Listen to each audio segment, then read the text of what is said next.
In today's video, I wanted to go over VV Ultimatum and every problem I have with the game. While it is a good game, there are some problems I've found with it over time that I think should be addressed to maybe improve the game before it fully releases or shortly after full release, because it should be out by the time you guys are watching this video. Before we get into it, make sure to subscribe, since basically nobody is, and buy a YouTube membership if you want to hear my monthly song covers, or a tier 2 or higher membership if you want a shout out at the end of all of my videos. And real quick, allow me to fulfill a contractual obligation. This is the largest third-party marketplace for games, gift cards, and DLCs, or in-game currency and subscriptions, all sold below retail pricing. You're probably paying full price for most of your games, but thanks to Eneba, you don't have to. Games that cost $60 to $70 on Steam are way cheaper on Eneba. Resident Evil Requiem, for example, is 20% off right now, and yet it's still cheaper on Eneba. Along with that, you can purchase digital currencies like Robux, Steam wallet cards, and even DLCs for games you like, all cheaper than buying them from main retailers. Eneba is trusted by millions, with instant deliveries ensuring your products are delivered straight to your email within minutes, and on top of that, they even offer cash back on tons of orders, making cheaper prices even lower. You can find my link in the description and comment section down below in the pinned comment.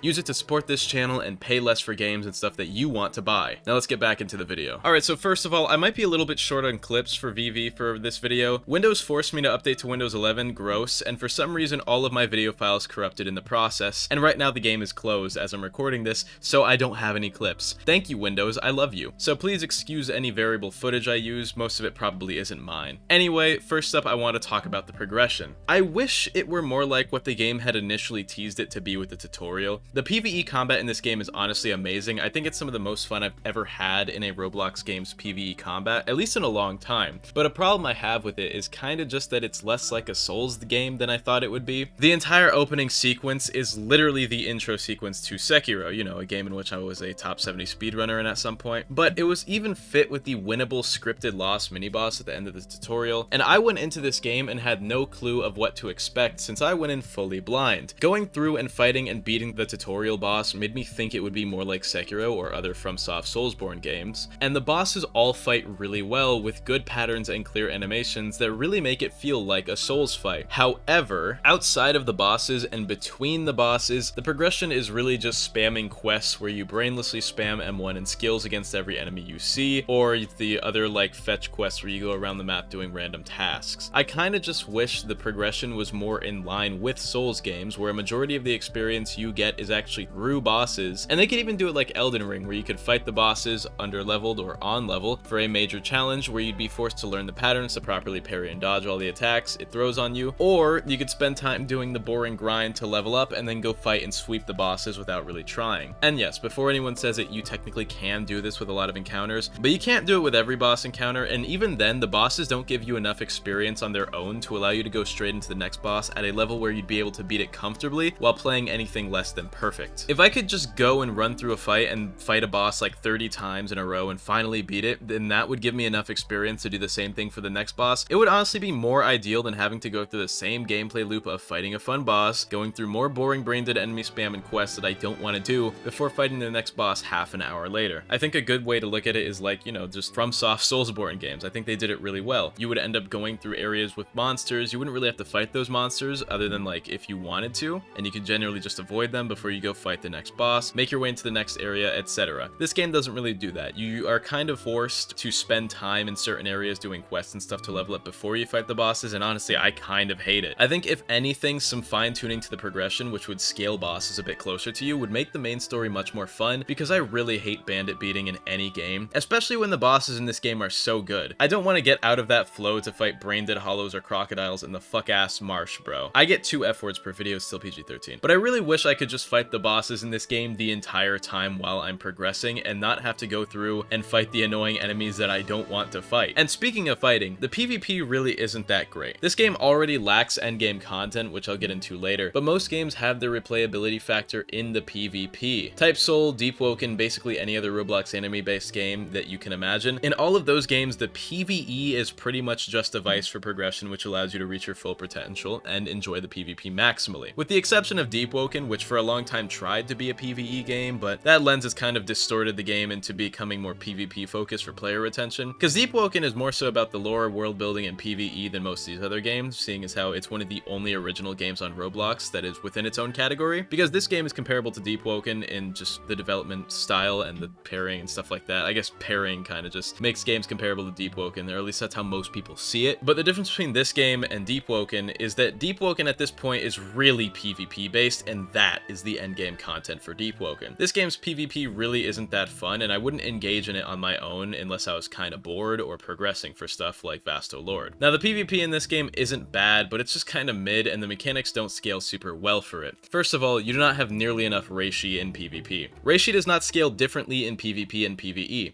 In PvE, it's great that we don't have too much Reishi, because you get punished more for being greedy against bosses, so you really have to take your time and think, kind of like Souls bosses. But against players, this same Reishi level doesn't work nearly as well in execution for PvP, because you run out of Reishi to use skills and abilities way too fast, and then the entire fight just turns into M1 and crit spam. And M1 and crit spam are kinda boring, because in high level fights you need to land M1s to get your Reiatsu back. Which, by the way, completely unrelated, but they used Reishi wrong in this game. Reishi is the stuff Quincy's use to manifest weapons. Reishi is mostly like Quincy energy, like whenever we see those flame pillars coming up, that's pure Reishi. Whenever their weapons are manifested, that's Reishi. They shoot Reishi, right? While Reiatsu is the actual energy shot out of attacks by Seros and Keto Blasts, and it's also channeled for special attacks and like buffing your body and stuff, and it's also your spiritual pressure. But LARP aside, right, because they use Reishi wrong, back to the point, landing M1s to get Reishi back sucks, because any decent player is parrying most of your M1s, and if you're a decent player, you'll also be parrying most M1s. So the very few M1s you do land aren't going to make a major difference except in super long drawn out fights, which, lucky for this game's mechanics, that's basically every fight once players get good. Which sucks even more, because while you can learn more skills, it's really not worth learning more than like 4 at a time, because you're never going to use more than 4 per fight in PvP, because you completely drain your Reishi in just a few moves. Which is funny, because some of the skills will have like a minute long cooldown, and then by the time you get it off cooldown, you still can't use it again. And yeah, a lot of people argue the little amount of Reishi that you get from this game is part of why it takes so much skill, because it's mostly M1s and you can't skill spam or mage and stuff like that. But the problem with that is that the better 2 people are at the game, the fights get exponentially longer because of how easy it is to parry M1s and read mix-ups without skills. I'd say doubling the Reishi would be fine for PvP without ruining that skill-based balance that everyone seems to love about it. And they could literally just add a PvP versus PvE check that would change how Reishi scales in fights for skills, so it wouldn't even affect the PvE if they didn't want it to. And outside of PvP, my only real issue with the PvE is some of the hitboxes. I get that this game's dodge system doesn't give iframes on purpose, similarly to Sekiro, because you're supposed to either physically get out of the way or parry, but some of the hitboxes are just way too fucking big. Second F word, video remains PG-13. Like, maybe I just had a lot of lag while playing this game, but I swear every server I joined had to have been laggy to explain some of these hitboxes. Like, I wish I could see the actual hitboxes the devs made for lots of these moves to see what they did with some of them, because some moves have like 2-meter auto-tracking range on melee attacks. Why? And then a few minor complaints that they could really improve for quality of life. First of all, why is there no indicator when you're being attacked in the stat menu? Like, sometimes I'll be reading like a stat thing, and then I'll just like change out, and then I'm 1 HP, and then I'm about to die. Because why doesn't the game tell you when you're taking damage when you're looking at your skill tree? I don't understand that.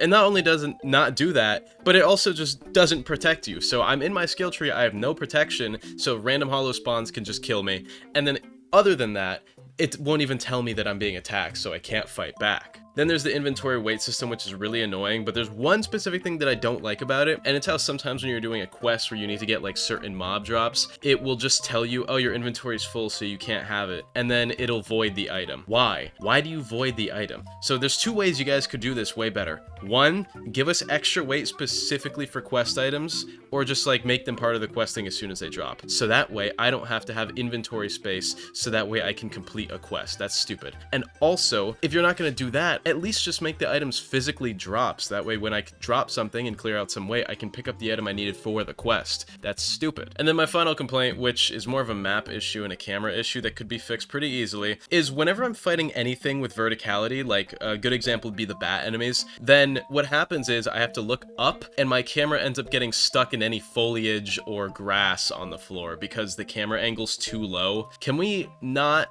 let that happen? Can we fix that somehow? We could make the grass transparent when you're looking at it. We could just make the camera not go lower than the grass. There's so many ways to make this better, but I really hate that one little issue. And then there's the character creation elements. First of all, weapon starts shouldn't be random. That is the dumbest shit I've ever seen in my entire life. I should not have to reroll my weapon off spawn to get the starting weapon I want. Because if I don't want heavy weapons, I shouldn't have to reroll to get off of heavy weapons. And then there are clans. I'm not sure how strong the clan buffs are because I haven't seen them in action very much, especially because you don't have a common clan. I know there are some listing things on what they all do, but I don't really know how much of a difference the clans make in actual practice with their passives and active abilities, but I really hope they're not too strong.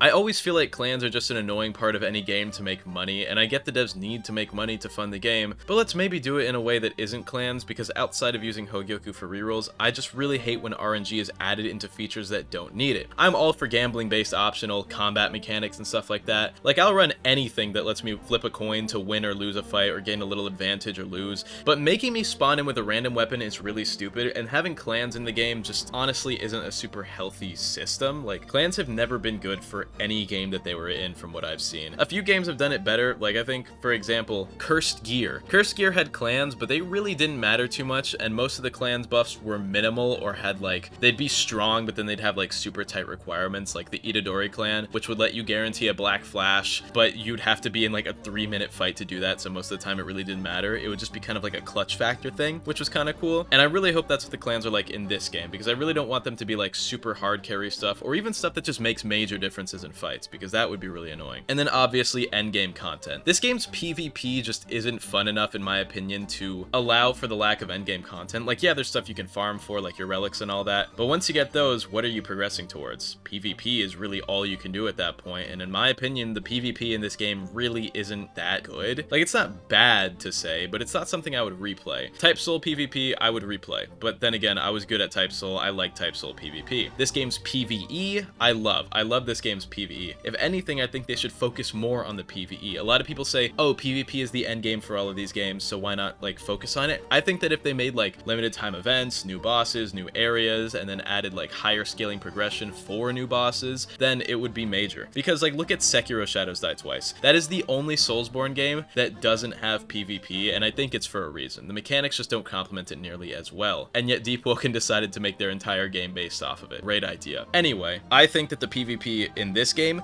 could definitely be improved, but I think they should really spec out into the PvP fully and make that as good as they can. Add new bosses, add new areas, give us new things to progress, give us new progression routes. Like, I don't think Vizard's in this game, but they might add it or something like that. I'm not sure. I'm pretty sure it's not in the game. Like, the way I feel they should handle the PvE stuff is kind of how Deep Woken does it. Personally, I like this game's PvE more than Deep Woken's, because I think it's just more fun and interactive. Versus Deep Woken, like, I think Chaser's a good example of what I kind of don't like in Deep Woken PvE, which is like, it's just an arena that you're interacting with more than the boss. But Deep Woken's world building and lore is top tier. Different things that both games excel in, and if the devs of VV kept adding PvE challenges and new bosses at the end game with gear to grind for, it would be good end game content without needing to appeal to specifically PvP players, which I don't think is most of the fan base and the people playing this game anyway, because if people didn't care about end game content, then they would just be playing PvP anyway, but clearly people care because they keep complaining about the lack of end game content. A lot of people want end game content, and I honestly think as it is now, Deep Woken is one of the only games on Roblox which even really has end game content, and a big part of that is the armor kit system, because people farm bosses and they farm different bosses for different drops, which VV Ultimatum has a slightly simplified version of this through the equipable relics and such. If they use this as their main form of endgame progression and let people farm for specific relics with different stat bonuses and passives, then it'd be a pretty good time waster as long as they could manage to keep bosses fresh. And I know some people are gonna complain, but it's too grindy. Shut the fuck up. If it's too grindy, then don't do it. I don't understand that argument from people, but it's too grindy. If it's not like ridiculously broken and carrying you through fights, which no relic or piece of gear is, then stop complaining that it's too grindy. You don't need it, right? Now, sadly, the only thing that leads into this is more PvP, unless the devs are making new bosses every week.